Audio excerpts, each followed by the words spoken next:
everybody. I'm Meg Kilmer from the Pacific Northwest Carpenters Institute, and welcome to the Apprenticeship panel. With me today is my colleague from the electricians. Hi, everybody. My name is Bridget Quinn. I'm the Workforce Development Coordinator for the NECA IBEW Electrical Training Center.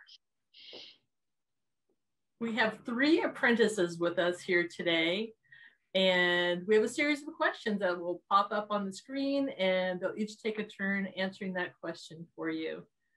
If you have questions, we'll have a chat open afterwards for live questions. And if you're watching this in a recording, come see Bridget or me in Exhibit Hall number 1 is where you'll find us.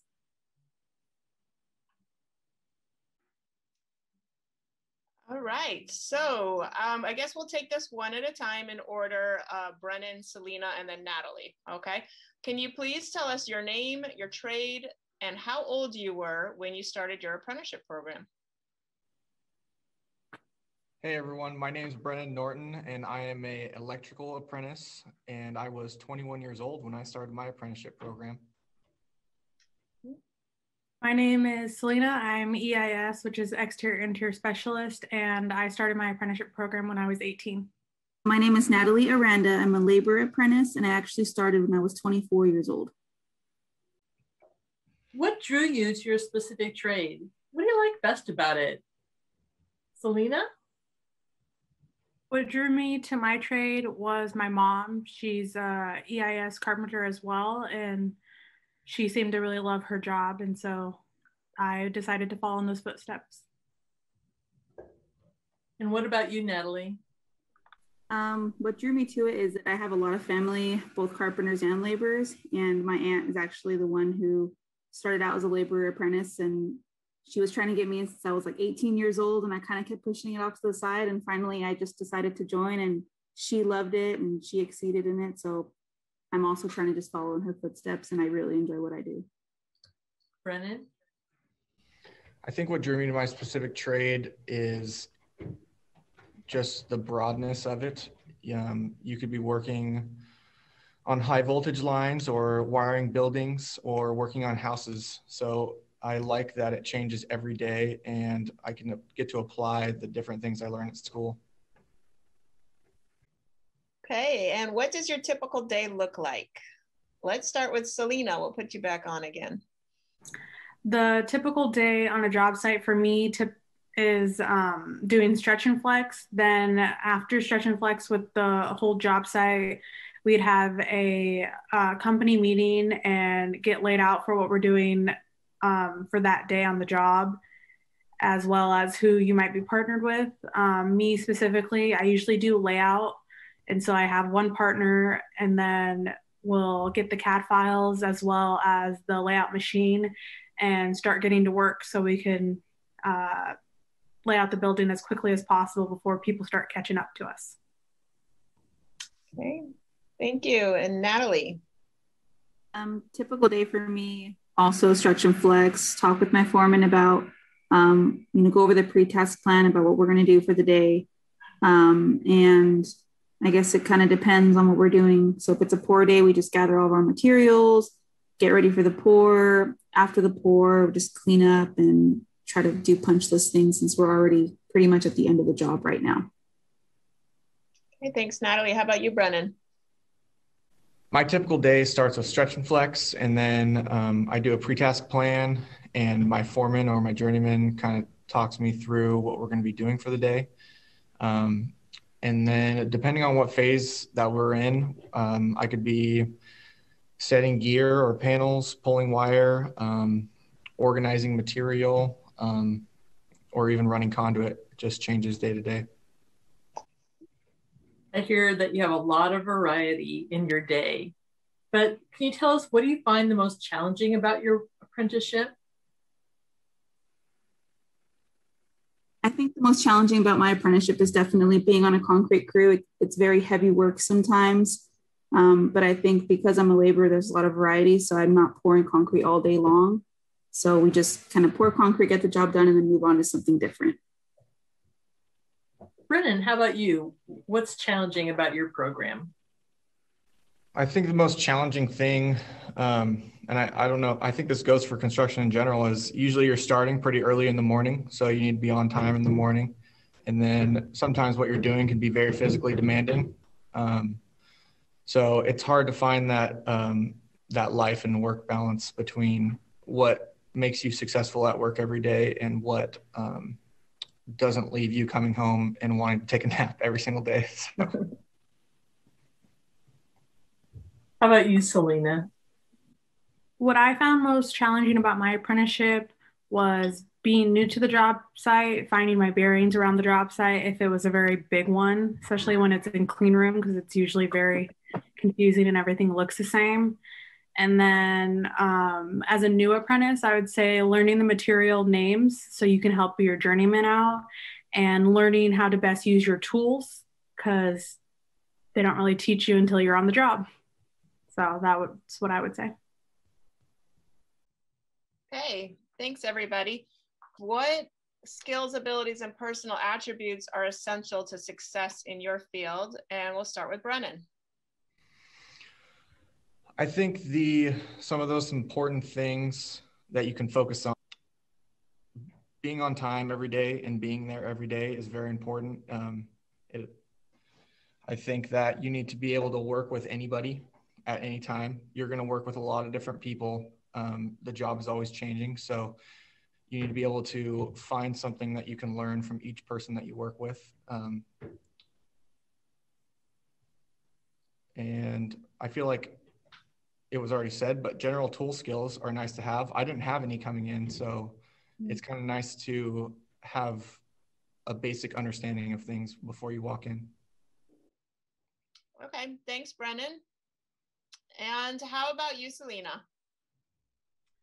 For skills, abilities, and personal attributes, I would say skills would be good communication and being able to think quickly so you're not holding other people back. It's important to ask questions, but if they tell you that you don't need to know yet and they'll explain it after, that's also important. Because sometimes things are time sensitive and you just kind of have to go with it. And then just to make sure you follow up with that journeyman to make sure you understood what you were doing so you can do it next time even quicker. And then personal attributes, I would say, is just having a pretty good attitude. And if there was any conflict on the job, to just brush it off and know that nothing's personal, and making sure that you have good allies with those on your job site, even with other trades, to make sure you guys have each other's back, you guys can work with scheduling, and that everyone's there helping each other out. Cool. Thanks, Selena. And how about you, Natalie? I'd say definitely being on time every single day, be prepared, being able to take constructive criticism very well, have a tough skin going into the job. You are working with a lot of different journeymen and apprentices who everybody has their own way, like what was said, being open-minded to that, I think are extremely essential, and just being dependable and reliable for sure. Let's start with Brennan. Could you tell us about the most interesting or really cool project you worked on and what you learned there? Sure. Well, the majority of my apprenticeship I've spent at Legacy Emmanuel, a hospital campus here in Portland. And I've actually seen a surgical center core and shell through and through. I'm actually still there to this day. And I kind of worked on everything from the underground to in-slab work to wiring the electric rooms, pulling branch circuits. So it's been, hospitals also have extra redundancy, things that you wouldn't see everywhere else. So it's just continually changing, and it's been a very good experience for me. Great, thank you. And how about you, Natalie? I think the coolest project I've been on is definitely the historic bank blocks downtown Portland. We did demo in that building, and so we took down, we just gutted the inside And I feel like every week we would find something like really old, like newspapers and stuff inside the walls. And it would just be like the coolest thing. Like, I don't know, that was something that was cool though.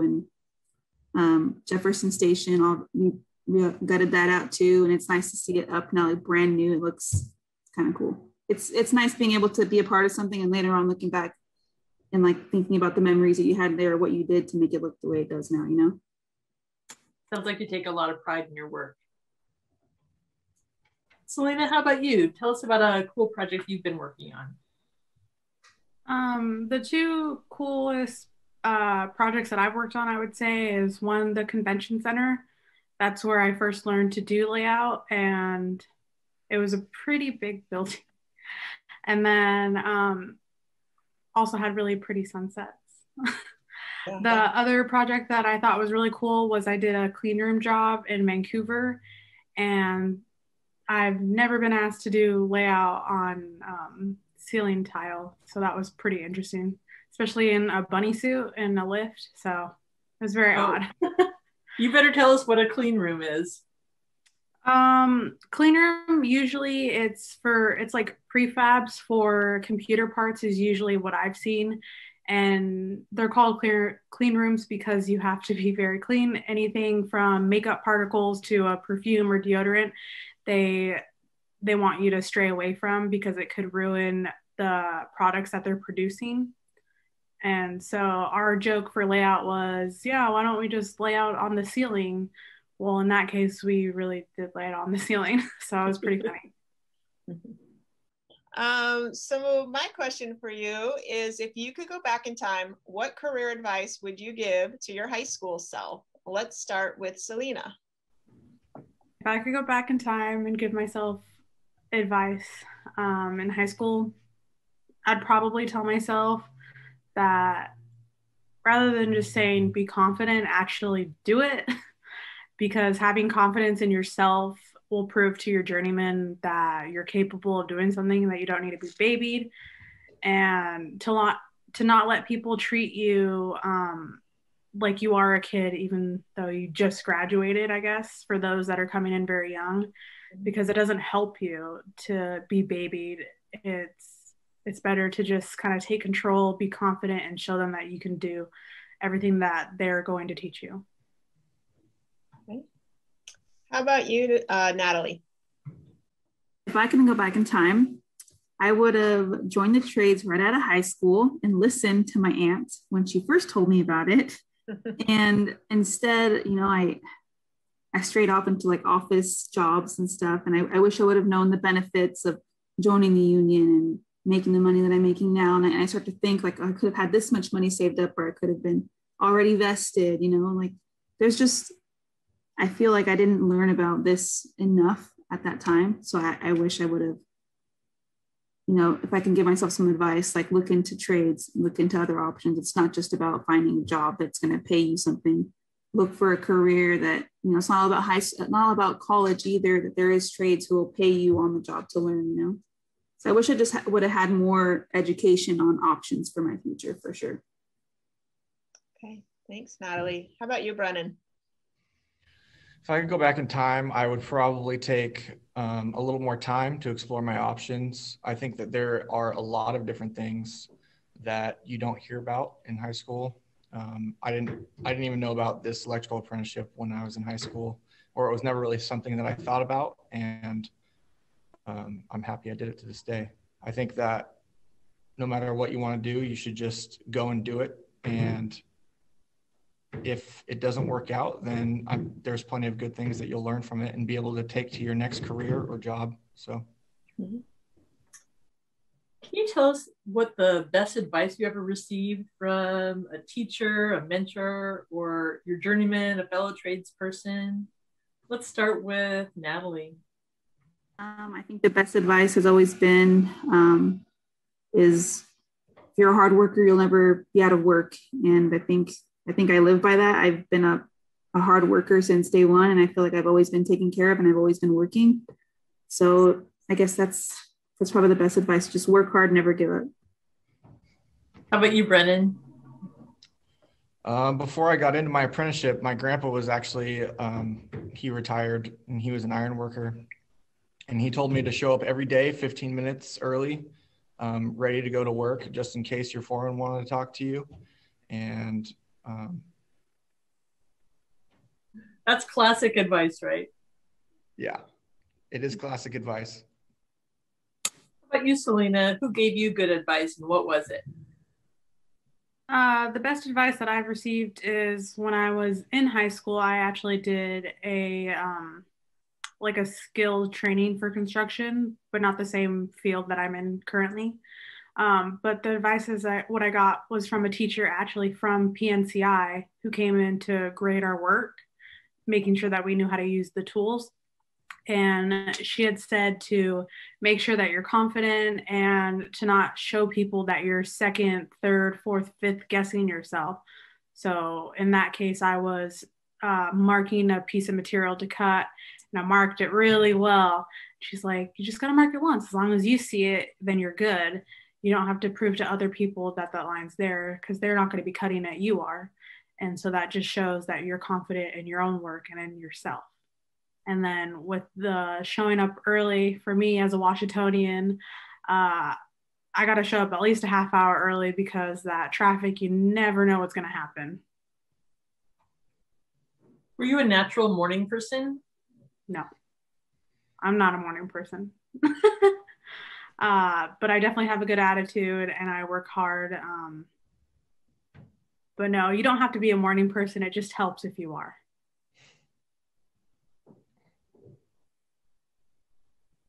Okay, so tell us some things that apprenticeship has made possible for you in your life.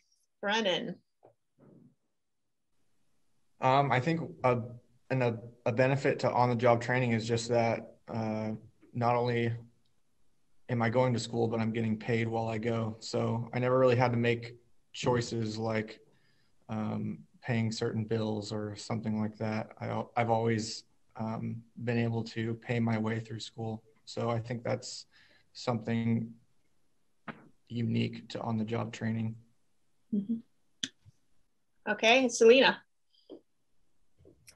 My apprenticeship has made possible in my life paying off my first brand new car, and I would say to do it right away. And how old are you again? 21. I'll be 22 this weekend. That's impressive. And it's also made not having to file for state insurance because they provide insurance for you. Mm-hmm. And then also I bought my first house last year. So I think it's done a lot for my life and my future. That's great. How about you, Natalie? I also think the biggest achievement from being in the apprenticeship is I also bought my first house a little over a year ago. And I have 3 kids, so those are really big. It was really big for me and them, obviously. I was able to put money aside and working a lot of overtime and got it done. And yeah, I think a house and a car, that's a really big thing. So yeah. Okay, great. Thanks for sharing that with us. So you're in your apprenticeship now, but what are your long-term career goals in your profession? Let's start with Brennan. I think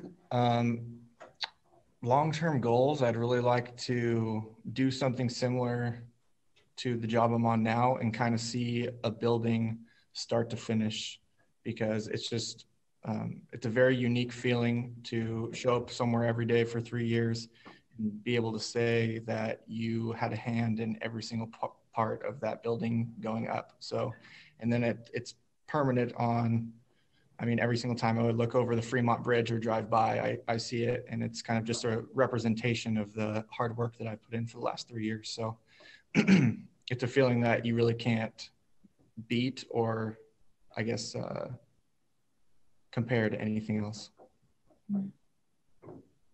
How about you, Natalie? What's your long-term goal for your career? I think I have a couple. There's a lot, actually. I do one day want to be a foreman for sure. Want to run my own crew. So that's one. Second, I think I would like to be a part of, working here at the training center and being able to recruit, youth that don't know much about the trades. I'm already involved in I go to a career fair for a military school for troubled youth already, and kind of take my flyers and information and stuff to tell them about this, because I feel like it is important that they know, So I think just being a role model and being able to advocate, especially for women in the trades, is very important for me. So long-term is definitely to help the future, pretty much. Great. And Selena? I haven't thought about it too much. But I think my long-term career goal for the industry would be probably to have my own contracting company. I think that'd be really cool, especially since I live in Washington. It'd be nice to work in Washington all the time. Awesome. Great. Thank you so much, all of you, for taking time out of your workday to come talk with some high school students and share your perspectives about working as apprentices in the union building trades. We have some more clips here at the end of takeaways that we decided to share with you as well. They come from a conversation that we had after we stopped recording our presentation for you. So I hope you enjoy these as well. I'm kind of wondering, is there a question you think we should have asked? Like, what if there was a group of high school students here with us, what would you really want to tell them? You know what I mean? I think for the girls, so at this high school that I go to, there's a lot of youth, female youth, who don't really think that construction is even a thing for them. So I feel like they had a lot of questions, like, how do you like working with a bunch of guys? Like, do you like that, or is it hard?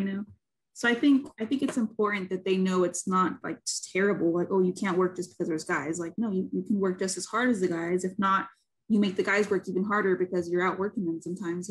So I think it's important that the females know that there's still opportunity in construction for them also. I think they really need to know that, because I feel like they don't. I didn't know anything about it when I was in high school, and I'm going to be 27 this year. So it's like, I could have done this a long time ago, Yeah. So it sucks, but it is what it is. Yeah.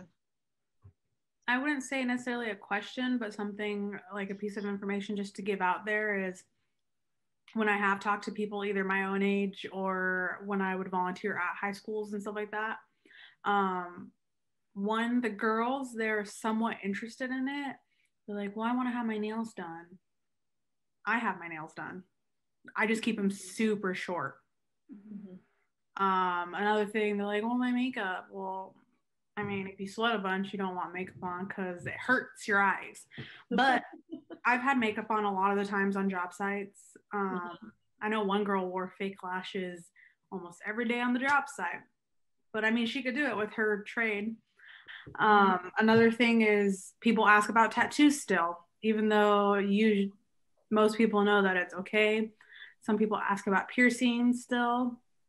Another thing is letting them know that they should have their license or have a car or something, or that if they don't have a car but they have their license, that if they at least get themselves to the job site, most likely they can try and find someone to pair up with and do a carpool.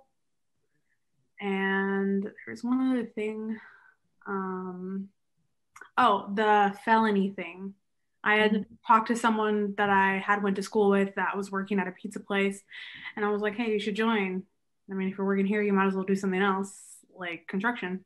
Mm-hmm. And he was like, well, do they accept felons? And I was like, yeah, but you just can't work on all job sites, but they do accept people with felonies. Mm-hmm. So I think that's another thing to put out there. Because even if we're not getting that high schooler, maybe they have a little bit of an older brother or an older uncle or something that's just a couple of years older than them that they could tell that information to. When I was in high school and on these previous ones that I've done, some of the first questions we were asked were, how much money am I going to make? So I know that would be, I don't know how you would incorporate that into this or, ask a question. But the kids are, I think they're wondering, like, am I going to be able to, like, make a decent living? And I think on top of that, once they realize in any trade how much that you could be making year round, that it can be more than whatever they were planning on in the future. So it can make you financially kind of independent, you know, and I think that's an important thing. A lot of people get overwhelmed, or they might try and start and then they realize, wow, I have no tools. Or there's also like some teen moms, at least at my high school, we had a daycare at my high school. And for teen moms, there's also the availability for childcare help. And I know for any parent who needs help. Yeah. Yeah, so supportive services information would be great. Yeah. I mean, hopefully they're not having kids just yet, but if they do, at least we have something to help them. Yeah. That way they're not too overwhelmed and thinking, oh, well, I can only do McDonald's because they will give me a swing shift. Thank you again to all of our participants. And also thank you to you, our viewers, for joining us for the Apprentice panel. Meg and I will be live in the chat in a few minutes to take any questions. If you're watching this as a recording, be sure to visit us in the exhibit hall. It'll be Exhibit Hall 1. So if you have any questions or want to pick up some more information about union apprenticeships, you can see us there. You can also find more information about union apprenticeships at www.bit.ly/union apprenticeships. Thanks for joining us.